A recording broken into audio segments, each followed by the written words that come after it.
Katropa, kakain tayo ng ating hapunan. Alas 6:30 ng hapon. October 10. Ito, may kanin tayo ng lamig. May tuyo tayo isa dito. Oh. May saging tayo ng konti. Tapos yan, oh, may ano tayo na gulay-gulay. May tuyo tayo dito na nilagay sa gulay-gulay. Ito lang. Araw-araw, survival tayo. Sa araw na mabuhay lang tayo, bahala ng bukas. Basta mabuhay tayo sa isang araw. Yun ang ano natin, yung misyon na panalitihin nating buhay pa tayo araw-araw. Pasalamat tayo sa Diyos. At saka pasalamat sa binigay na pagkain, no?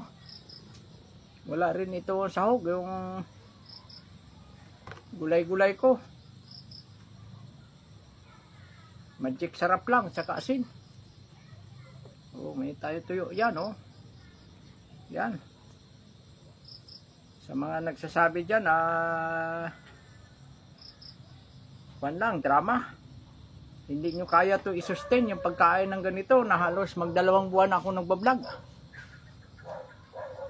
Pag hindi totoo, isa, dalawa, tatlong bisis ka kumain ng ganito, kaya mong pikiin. Pero sa magdalawang buwan na tayo sa Pizza 15, 5 araw na lang, 2 buwan na yung vlog ko, hindi pa rin kumikita ng pera.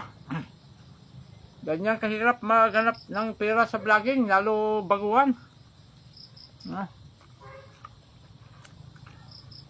Ito bumubuhay sa akin. Gulay-gulay sa tabi-tabi. Tanim gano'n ito. Tinanim.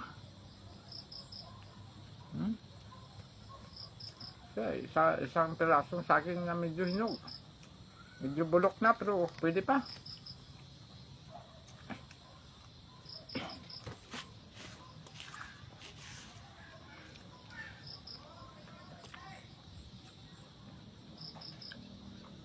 Sa mga bata dyan, mag-aral kayo maigi. Ako nga nakapag-aral, ganito na inabot natin.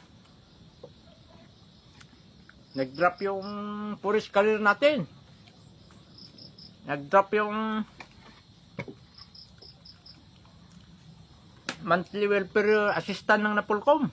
Yung natira sa atin sa PNP. Isang buwan, 10,000. Paano yan magkasya? 3 anak natin. 4 pa lang kami magkain yan, yung 10,000. Wala na. Oh, may kuryente ka dyan, may bigas. Nag-aaral pa yan. Nawa ko sa mga anak ko.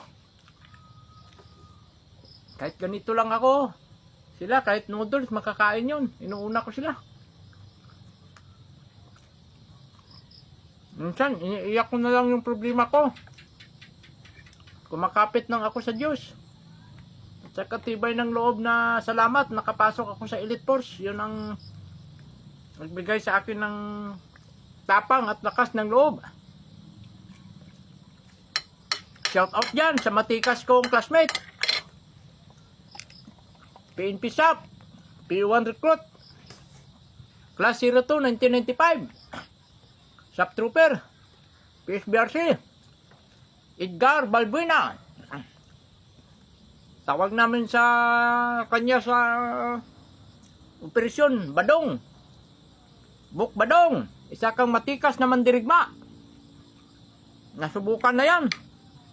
Nakasama ko yan sa Presidential Security Group. 2 beses kami sinubukan ang tatag namin at tapang. 2 beses pinasok ang Malacanang. Panahon ni Irap. Panahon ni Gloria, na people power din. Oh. Doon ko nakita kung gaano katapang. Ang mga sub-trooper at yung PNP. Yun. Yung Presidential Security Group Police Protection Unit na chief namin noon. Nag-retire na si General Bulaong. Pitbull. Doon ko nakita ang lakas ng loob ng PNP ng year. Araw-gabi, hindi yan umalis sa tabi ni Presidente Gloria. Magpakamatay. Alang-alang sa sinumpaang tungkulin. Kasama kami. Ako, nagpaalam na ako noon sa mga anak ko at asawa. Ano man mangyari, tangkapin nyo na kasi para sa bayan. Bilib ako dyan. Sa dati kong commanding officer ng PSG, PPO, General Pedro Bulaong. Saludo sa iyo, sir. Hanga ako sa iyo. Sana may mga year tayo na katulad mo, kalakas ng loob at tapat maglingkod sa sinumpaan tungkulin. Bye-bye. I love you mga katrupa. Mahal ko kayong lahat.